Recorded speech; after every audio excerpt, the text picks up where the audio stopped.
ನಮಸ್ಕಾರ ವೀಕ್ಷಕರೇ. ಈ ಬಾರಿ ಚುನಾವಣೆಯಲ್ಲಿ ಭಾರಿ ಸದ್ದು ಮಾಡಿದ ಕ್ಷೇತ್ರಗಳ ಪೈಕಿ ಹೈದರಾಬಾದ್ ಕೂಡ ಒಂದು. ಅದಕ್ಕೆ ಕಾರಣ ಮಾಧವಿಲತಾ ಅನ್ನೋದು ನಿಮಗೆ ಗೊತ್ತೇ ಇದೆ.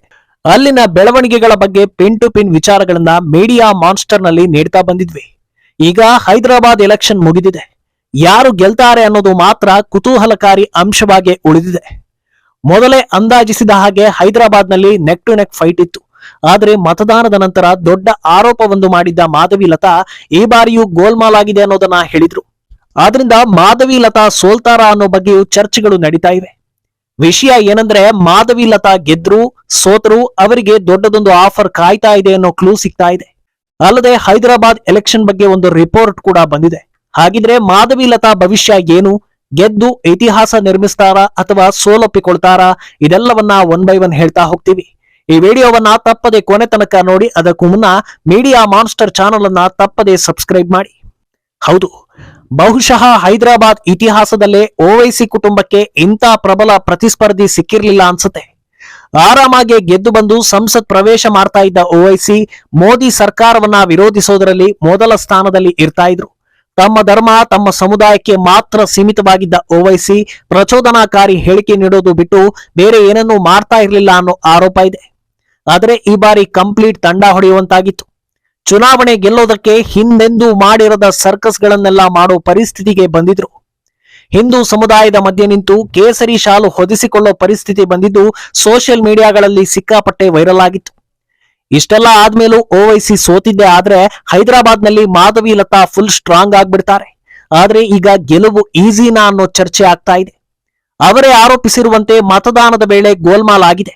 ಫಲಿತಾಂಶದಲ್ಲಿ ಏನಾಗಲಿದೆ ಅನ್ನೋ ಬಗ್ಗೆ ಇನ್ನಷ್ಟು ಕುತೂಹಲ ಹೆಚ್ಚಾಗ್ತಾ ಇದೆ. ರಿಸಲ್ಟ್ ಏನು ಅನ್ನೋದು ಗೊತ್ತಿಲ್ಲದೆ ಇದ್ರೂ ಮಾಧವಿಲತಾ ಗೆಲ್ತಾರೆ ಅಂತ ಒಂದು ಸಮೀಕ್ಷೆ ಹೇಳ್ತಾ ಇದೆ. ಫಲೋಡಿ ಸಟ್ಟಾ ಬಜಾರ್ ನಡೆಸಿರೋ ಸರ್ವೆ ಪ್ರಕಾರ ಮಾಧವಿಲತಾ ಗೆಲ್ಲಬಹುದು ಅಂತ ಹೇಳಲಾಗ್ತಾ ಇದೆ. ಆದರೆ ವೋಟಿಂಗ್ ಬಳಿಕ 90ರಷ್ಟು ಬೂತ್ಗಳಲ್ಲಿ ಗೋಲ್ಮಾಲ್ ಆಗಿದೆ ಅಂತ ಮಾಧವಿಲತಾ ಆರೋಪ ಮಾಡಿದ್ರು. ಇಷ್ಟಾದ್ರೂ ಮಾಧವಿ ಗೆಲ್ತಾರೆ ಅಂದ್ರೆ ಬುರ್ಕಾ ಧರಿಸದವರಿಂದ ದೊಡ್ಡ ಮಟ್ಟದಲ್ಲಿ ಮಾಧವಿಲತಾಗೆ ವೋಟ್ ಬಂದಿರಬಹುದು ಅಂತ ಅಂದಾಜಿಸಲಾಗ್ತಾ ಇದೆ.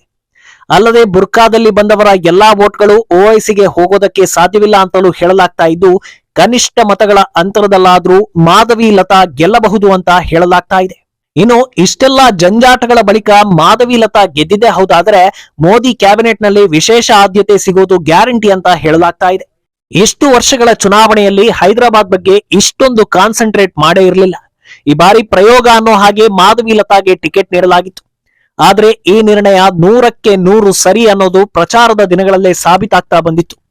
ಧರ್ಮಬಲ ಸಮುದಾಯದ ಬಲವನ್ನ ಮೀರಿ ಮಾಧವಿಲತಾ ಗೆದ್ದಿದೆ. ಆದ್ರೆ ಅದು ಸಮಾಜ ಸೇವೆಯಿಂದ ಜನರ ಜೊತೆಗೆ ನೇರವಾಗಿ ಸಂಪರ್ಕದಲ್ಲಿದ್ದು ಸಹಾಯ ಮಾಡಿದ್ದು, ಅದರಲ್ಲೂ ಮಹಿಳೆಯರ ಪಾಲಿಗೆ ಆಶಾಕಿರಣ ಆಗಿದ್ದ ಮಾಧವಿಲತಾಗೆ ಮಹಿಳೆಯರ ಅಭಿವೃದ್ಧಿಗೆ ಇನ್ನಷ್ಟು ಶ್ರಮಿಸೋ ಅವಕಾಶ ಸಿಗಬಹುದು ಅಂತ ಹೇಳಲಾಗ್ತಾ ಇದೆ.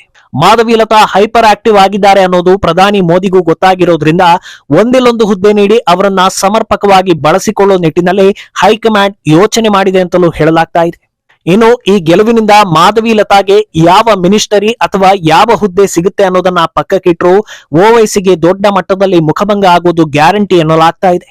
ಇಷ್ಟು ವರ್ಷ ಓವೈಸಿ ಗೆದ್ದಿದ್ದೆ ಮೋಸ ಮಾಡಿ ಅನ್ನೋದನ್ನ ಬಲವಾಗಿ ಆರೋಪಿಸ್ತಾ ಬಂದಿದ್ರು ಮಾಧವಿಲತಾ. ಹೇಗೆಲ್ಲಾ ಮೋಸ ನಡೆಯುತ್ತೆ ಅನ್ನೋದನ್ನ ಪಿನ್ ಟು ಪಿನ್ ಬಿಚ್ಚಿಟ್ಟಿದ್ರು. ಎಲೆಕ್ಷನ್ ಕಮಿಷನ್ ಪರಿಶೀಲನೆಯಲ್ಲಿ 5 ಲಕ್ಷಕ್ಕೂ ಹೆಚ್ಚು ಫೇಕ್ ವೋಟ್ಗಳು ಪತ್ತೆಯಾದಾಗ್ಲೂ ಓವೈಸಿಗೆ ಹಿನ್ನಡೆ ಆಗಿತ್ತು.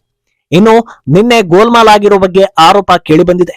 ಇಷ್ಟೆಲ್ಲಾ ಮಾಡಿದ್ರೂ ಒಂದು ಹೆಣ್ಣಿನ ಎದುರು ಸೋಲಾಯಿತು ಅಂದ್ರೆ ಓವೈಸಿ ರಾಜಕೀಯಕ್ಕೆ ದೊಡ್ಡ ಪೆಟ್ಟು ಬಿದ್ದಂತಾಗ್ಲಿದೆ.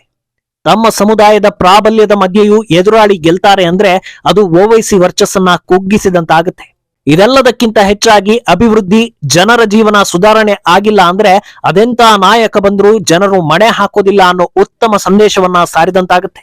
ಇನ್ನೂ ಒಂದು ವೇಳೆ ಮಾಧವಿಲತಾ ಸೋತಿದ್ದೇ ಆದ್ರೂ ಅದರಿಂದ ಓವೈಸಿಗೆ ದೊಡ್ಡ ಮಟ್ಟದಲ್ಲಿ ಸಮಾಧಾನ ಆಗೋದಿಲ್ಲ. ಯಾಕಂದ್ರೆ ಮೋಸ ಮಾಡಿ ಗೆದ್ದಿರಬಹುದು ಅಂತಲೇ ಯೋಚನೆ ಮಾಡುವಂತಾಗುತ್ತೆ. ಯಾಕಂದ್ರೆ ಮಾಧವಿಲತಾ ಯಾವ ಲೆವೆಲ್ಗೆ ಓವೈಸಿಯ ಕಳ್ಳಾಟಗಳನ್ನ ಬಿಚ್ಚಿಟ್ಟಿದ್ದಾರೆ ಅಂದ್ರೆ ನ್ಯಾಷನಲ್ ಮೀಡಿಯಾಗಳಿಂದ ಹಿಡಿದು ಸೋಷಿಯಲ್ ಮೀಡಿಯಾ ತನಕ ಓವೈಸಿ ಮೋಸ ಮಾಡಿ ಗೆಲ್ತಾ ಇದ್ರಂತೆ ಅನ್ನೋ ನರೇಟಿವ್ ಸೆಟ್ ಆಗಿದೆ. ಅದು ಅಲ್ಲದೆ ವೋಟಿಂಗ್ ಬಳಿಕದ ಆರೋಪ, ರಿಸಲ್ಟ್ ಬಂದ ಮೇಲೆ ಮಾಧವಿಲತಾ ಮತ್ತದೇ ಆರೋಪವನ್ನ ಬಲವಾಗಿ ಮಾಡಿಯೇ ಮಾಡ್ತಾರೆ. ಹಾಗಾಗಿ ಗೆಲುವಿನ ಸಮಾಧಾನವೇ ಇಲ್ಲದಂತಾಗುತ್ತೆ. ಆದ್ರೆ ಮಾಧವಿಲತಾ ಸೋತರೂ ಆಕೆಯ ರಾಜಕೀಯ ಭವಿಷ್ಯ ಅಂತ್ಯವಾಗೋದಿಲ್ಲ. ಬದಲಾಗಿ ರಾಜಕೀಯ ಜೀವನದ ದಿಕ್ಕು ಬದಲಾಗುತ್ತೆ ಅನ್ನೋ ಚರ್ಚೆಗಳು ಶುರುವಾಗಿದೆ. ಮಾಧವಿ ಲತಾರ ಕೆಪಾಸಿಟಿ ಏನು ಅನ್ನೋದು ಹೈಕಮಾಂಡ್ ವರೆಗೂ ತಲುಪಿದೆ. ಇಂಥ ಕ್ಯಾಂಡಿಡೇಟ್ ಅನ್ನ ಸೋತ್ರು ಅನ್ನೋ ಕಾರಣಕ್ಕೆ ಮೂಲೆ ಗುಂಪು ಮಾಡೋದಕ್ಕಿಂತ ಪಕ್ಷ ಸಂಘಟನೆ ಹಾಗೂ ಬಿಜೆಪಿ ಭವಿಷ್ಯದ ದೃಷ್ಟಿಯಲ್ಲಿ ಸರಿಯಾದ ರೀತಿಯಲ್ಲಿ ಬಳಸಿಕೊಳ್ಳಲಾಗುತ್ತೆ ಅನ್ನೋ ಟಾಕ್ ಶುರುವಾಗಿದೆ. ಸದ್ಯದ ಮಾಹಿತಿ ಪ್ರಕಾರ ಮಾಧವಿ ಲತಾಗೆ ಸೋಲಾದ್ರೆ ಅವರನ್ನ ಯಾವುದಾದರೂ ರಾಜ್ಯದ ಗವರ್ನರ್ ಆಗಿ ನೇಮಕ ಮಾಡಲಾಗುತ್ತೆ ಅಂತ ಹೇಳಲಾಗ್ತಾ ಇದೆ. ಈ ಹಿಂದೆ ತಮಿಳುನಾಡಿನ ಬಿಜೆಪಿ ಹಿರಿಯ ನಾಯಕಿ ತಮಿಳಿಸೈ ಸೌಂದರರಾಜನ್ ಅವರನ್ನ ಇದೇ ರೀತಿ ಹೈಕಮಾಂಡ್ ವಿವಿಧ ರಾಜ್ಯಗಳಿಗೆ ರಾಜ್ಯಪಾಲರನ್ನಾಗಿ ಆಯ್ಕೆ ಮಾಡಿತ್ತು. ಆದ್ರೆ ಈ ಬಾರಿ ತಮಿಳುನಾಡಿನಲ್ಲಿ ಬಿಜೆಪಿ ದೊಡ್ಡ ಮಟ್ಟದಲ್ಲಿ ಕಮಾಲ್ ಮಾಡೋದು ಕನ್ಫರ್ಮ್ ಆಗ್ತಾ ಇದ್ದಂತೆ ಅವರನ್ನ ಚುನಾವಣೆಗೆ ಕರೆಸಲಾಗಿತ್ತು. ಚೆನ್ನೈ ದಕ್ಷಿಣದಿಂದ ಟಿಕೆಟ್ ನೀಡಿ ಕಣಕ್ಕಿಳಿಸಲಾಯಿತು. ಹಾಗಾಗಿ ಮಾಧವಿ ಲತಾ ಅವರನ್ನು ಕೂಡ ಇದೇ ರೀತಿ ಮಾಡಬಹುದು ಅಂತ ಚರ್ಚೆಗಳು ಶುರುವಾಗಿದೆ. ಸೋತ್ರು ಅನ್ನೋ ಕಾರಣಕ್ಕೆ ನಿರ್ಲಕ್ಷ್ಯ ಮಾಡಿದರೆ ಪಕ್ಷದ ಮೇಲೆ ಹೊಸ ಜನಪ್ರತಿನಿಧಿಗಳು ಹಾಗೂ ಕಾರ್ಯಕರ್ತರಲ್ಲಿ ನಂಬಿಕೆ ಕಡಿಮೆ ಆಗುತ್ತೆ. ಆದ್ರಿಂದ ಯಾವುದಾದ್ರೂ ಒಂದು ರೀತಿಯಲ್ಲಿ ಅವರು ರಾಜಕೀಯದಿಂದ ದೂರ ಆಗದಂತೆ ನೋಡಿಕೊಂಡ್ರೆ ಸಮಯ ನೋಡಿ ಅವರನ್ನ ಮತ್ತೆ ಸರಿಯಾದ ರೀತಿಯಲ್ಲಿ ಬಳಸಿಕೊಳ್ಳಬಹುದು ಅನ್ನೋ ಚಿಂತನೆ ಇದೆ ಅಂತ ಹೇಳಲಾಗ್ತಾ ಇದೆ. ಇನ್ನು ಈ ಲಿಸ್ಟ್ ನಲ್ಲಿ ಮಾಧವಿ ಲತಾ ಮಾತ್ರ ಇಲ್ಲ, ಇನ್ನೂ ಹಲವು ಕ್ಯಾಂಡಿಡೇಟ್ಗಳು ಗೆದ್ದರು ಸೋತರು ಪಕ್ಷದ ಕಡೆಯಿಂದ ಒಳ್ಳೆ ಆಫರ್ ಇದೆ ಅಂತ ಹೇಳಲಾಗ್ತಾ ಇದೆ. ಈ ಹಿಂದೆ ಬಿಜೆಪಿ ಭವಿಷ್ಯದ 10 ಲೀಡರ್ಗಳು ಅನ್ನೋ ಒಂದು ಎಪಿಸೋಡ್ ಅನ್ನ ಮೀಡಿಯಾ ಮಾನ್ಸ್ಟರ್ ನಲ್ಲಿ ಶೇರ್ ಮಾಡಿದ್ವಿ. ತಮಿಳುನಾಡು ಬಿಜೆಪಿ ಅಧ್ಯಕ್ಷ ಅಣ್ಣಾಮಲೈ, ಮಾಧವಿ ಲತಾ, ನೂಪುರ್ ಶರ್ಮಾ, ಬಾನ್ಸುರಿ ಸ್ವರಾಜ್ ಸೇರಿ ಇನ್ನೂ ಹಲವು ನಾಯಕರು ಆ ಲಿಸ್ಟ್ ನಲ್ಲಿದ್ರು. ಇವರೆಲ್ಲರೂ ಒಂದೊಂದು ಕ್ಷೇತ್ರಕ್ಕೆ ಮಾತ್ರ ಸೀಮಿತ ಆಗದೆ ಅಕ್ಕಪಕ್ಕದ ಕ್ಷೇತ್ರ ಅಥವಾ ನ್ಯಾಷನಲ್ ಲೆವೆಲ್ ನಲ್ಲಿ ಪಕ್ಷ ಸಂಘಟನೆ ಮಾಡೋ ಕೆಪಾಸಿಟಿಯನ್ನ ಹೊಂದಿದ್ದಾರೆ. ಆದ್ರಿಂದ ಈಗ ಪರಿಣಾಮಕಾರಿಯಾದ ಜವಾಬ್ದಾರಿಯನ್ನ ನೀಡಿದ್ರೆ ಒಂದು ಕಡೆ ಅವರ ವೈಯಕ್ತಿಕ ವರ್ಚಸ್ಸು ವೃದ್ಧಿಸುತ್ತೆ, ಅದರ ಜೊತೆಗೆ ಪಕ್ಷ ಸಂಘಟನೆಯೂ ಆದಂತಾಗುತ್ತೆ. ಅಲ್ಲದೆ ಇವರೆಲ್ಲರೂ ಬೇರೆಯವರನ್ನ ಇನ್ಸ್ಪೈರ್ ಮಾಡೋ ಮೂಲಕ ಪಕ್ಷದ ಅಸೆಟ್ ಆಗಿ ಉಳಿತಾರೆ ಅನ್ನೋ ಲೆಕ್ಕಾಚಾರ ಹಾಕಲಾಗಿದೆ ಅಂತಲೂ ಚರ್ಚೆಗಳು ಶುರುವಾಗಿದೆ.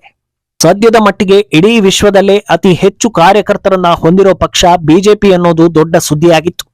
ಅದಕ್ಕೆ ತಕ್ಕಂತೆ ನಾಯಕರನ್ನ ತಳಮಟ್ಟದಿಂದ ಗುರುತಿಸಿ ಅರ್ಹತೆಗೆ ತಕ್ಕ ಪ್ರೋತ್ಸಾಹ ಹಾಗೂ ಬೆಂಬಲವನ್ನ ನೀಡ್ತಾ ಬಂದಿದೆ. ಅಟಲ್ ಬಿಹಾರಿ ವಾಜಪೇಯಿ, ನರೇಂದ್ರ ಮೋದಿ ಅಂತ ನಾಯಕರನ್ನ ಕೊಟ್ಟ ಪಕ್ಷ ಇಂದು 400 ಸೀಟ್ ಗುರಿ ಇಟ್ಟುಕೊಳ್ಳೋ ಲೆವೆಲ್ಗೆ ಬಂದು ನಿಂತಿದೆ ಅಂದ್ರೆ ಅದಕ್ಕೆ ಕಾರಣ ವ್ಯವಸ್ಥಿತ ಪಕ್ಷ ಸಂಘಟನೆ. ಆದ್ರಿಂದ ಹೊಸ ನಾಯಕರನ್ನ ಬೆಳೆಸೋದು ನಿರಂತರವಾಗಿದ್ರೆ ರಾಜಕೀಯದಲ್ಲಿ ಬಲವನ್ನ ಕಾಪಾಡಿಕೊಂಡು ಬರ್ಬೋದು ಅನ್ನೋ ಲೆಕ್ಕಾಚಾರವಿದೆ. ಒಟ್ನಲ್ಲಿ ಗೆದ್ರು ಸೋತರು ಮಾಧವಿ ಲತಾಗೆ ಒಂದಲ್ಲ ಒಂದು ಅಡ್ವಾಂಟೇಜ್ ಇದೆ ಅಂತ ಹೇಳಲಾಗ್ತಾ ಇದೆ. ಹಾಗಂದ ಮಾತ್ರಕ್ಕೆ ಈ ಆಫರ್ ಸುಖ ಸುಮ್ನೆ ಸಿಗ್ತಾ ಇಲ್ಲ. ಈ ಹಿಂದೆ ಮಾಡಿರೋ ಸಮಾಜ ಸೇವೆ, ಕ್ಷೇತ್ರದಲ್ಲಿ ಓಡಾಟ, ಅಲ್ಲಿನ ಸಮಸ್ಯೆಗಳನ್ನೆಲ್ಲ ಪಿನ್ ಟು ಪಿನ್ ಬಿಚ್ಚಿಟ್ಟಿರೋದು ಹಾಗೂ ಅನಾದಿ ಕಾಲದಿಂದ ಅಲ್ಲಿ ಗಟ್ಟಿಯಾಗಿ ಕುಳಿತಿದ್ದ ಓವೈಸಿ ಕುಟುಂಬಕ್ಕೆ ಬಿಸಿ ಮುಟ್ಟಿಸೋ ಲೆವೆಲ್ಗೆ ಮಾಧವಿ ಲತಾರ ಕಾರ್ಯವೈಖರಿ. ಆದ್ರಿಂದ ಫಲಿತಾಂಶದಲ್ಲಿ ಏನಾಗುತ್ತೆ ಅನ್ನೋದನ್ನ ನೋಡ್ಕೊಂಡು ಮುಂದಿನ ನಿರ್ಧಾರಗಳನ್ನ ಕೈಗೊಳ್ಳಲಾಗುತ್ತೆ. ಈ ಬಗ್ಗೆ ನಿಮ್ಮ ಅಭಿಪ್ರಾಯವನ್ನ ತಪ್ಪದೆ ಕಾಮೆಂಟ್ ಮೂಲಕ ತಿಳಿಸಿ.